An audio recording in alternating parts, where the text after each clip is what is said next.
Central Guinea Pig Rescue. Hi Cavy Central community, I hope you're doing really well today. Tonight I'd like to have a talk with you about cage sizes and guinea pigs. Now there's a lot of discussion around how large the cages need to be to hold your guinea pigs, and I'd like to have a bit of a conversation around that because I feel it's really important. It crops up from time to time with lots of people wanting to know what is the correct way to house them and what isn't.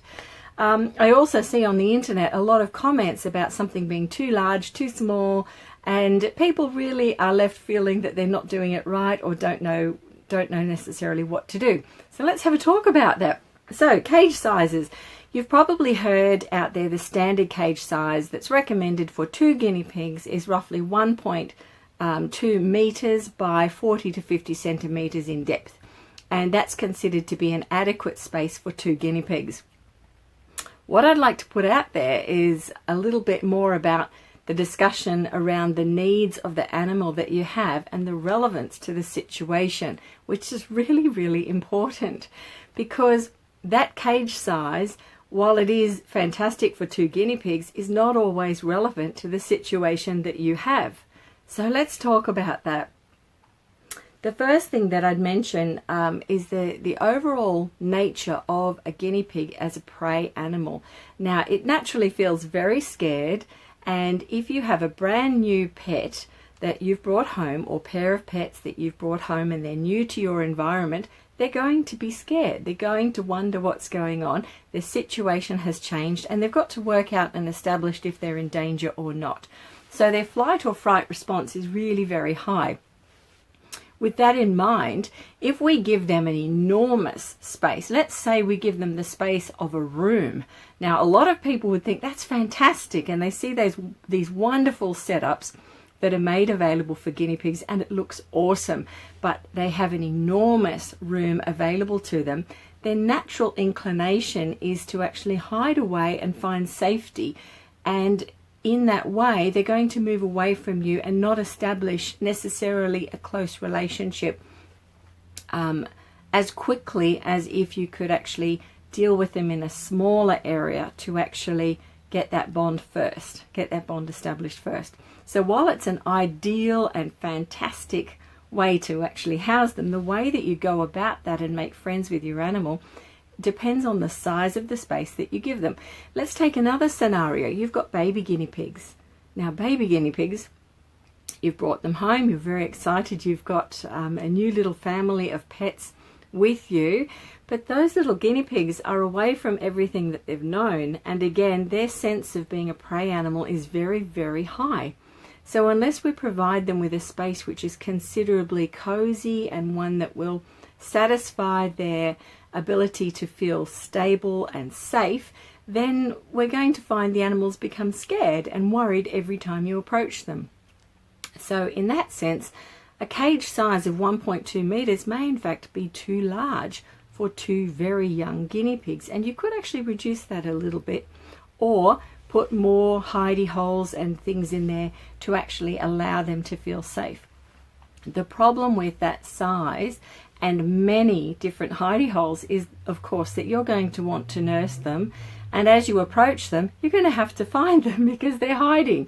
So if you take all of their hidey holes away one at a time, they're going to want to run and hide under the next one. So again, you're increasing their sense of being a prey, a sense of being a very frightened animal. Their sense of being a prey animal is heightened.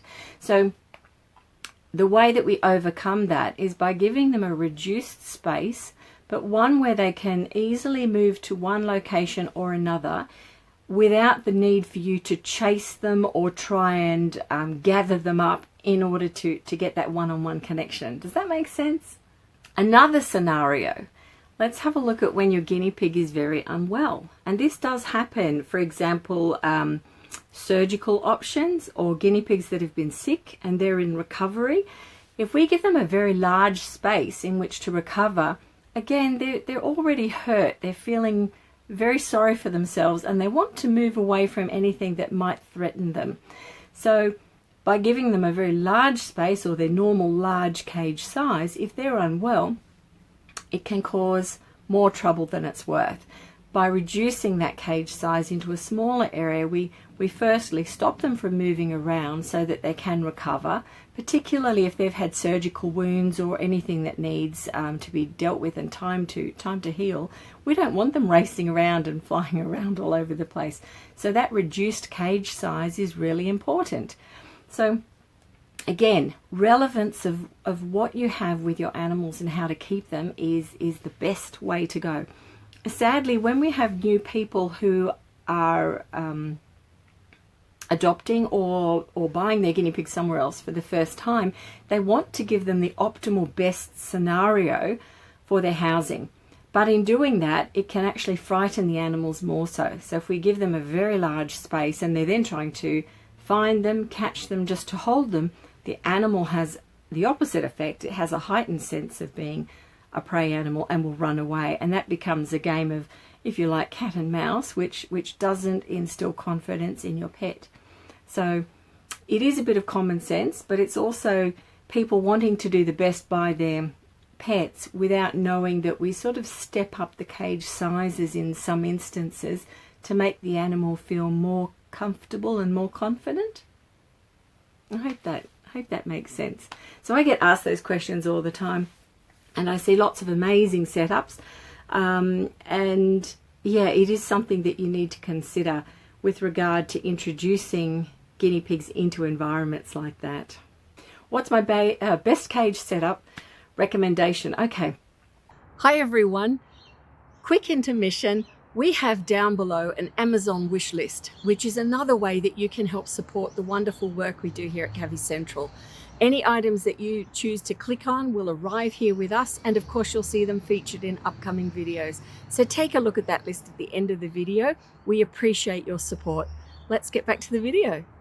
Number one, if you can have your guinea pigs indoors, I absolutely recommend it because they're accessible to you, so you are able to establish a relationship much more easily than if you have to make the transition to go outside to find them. So when you've got a young family involved or children involved, they may not necessarily always make that effort to go out and visit their pets, where if they're in the house and you're passing them all the time, they'll get picked up and handled and have that one-on-one relationship so much more. So it's really fantastic if you can have that. Now, I understand that not everyone can have them indoors, so I would recommend then that you have them very accessible to the house where you can monitor them, be with them, see them regularly and constantly, but also that they're fully undercover and fully protected in that environment. And there's great steps we can take. Perhaps we need to do a discussion on cage setups, and there's all sorts of, there's a myriad of things I can tell you there, way more than I've got time for here. But yeah, so that would be the ideal situation. In terms of what not to use out there, most definitely the A-frame guinea pig cages. If you've seen those, they're usually made of wood and they've got an A-frame shape. They're not a permanent house that is suitable for a guinea pig. They are really for grass time only, and I've seen numerous times where guinea pigs in those situations have mites, they have fungal conditions, they die in situations like that because they're on the ground, the wood gets wet, it causes far too many issues. So simply for grass time in those cages, monitored grass time, they can be set up quite well, but not for a place of living. Other cage types, metal cages. Now, we don't really see those so much now because people know they're effectively a heat box in summer and they will kill animals. So I would never find that suitable as a type of housing. So if you're looking for something for your guinea pigs, look at the alternatives for indoor housing first. And there are many different options. We have plastic-based cages that are on wheels that you can wheel around and they're mobile, which is fantastic. Or you might want to design something for a particular space, like a CNC cage. We call that a core flute and grid cage.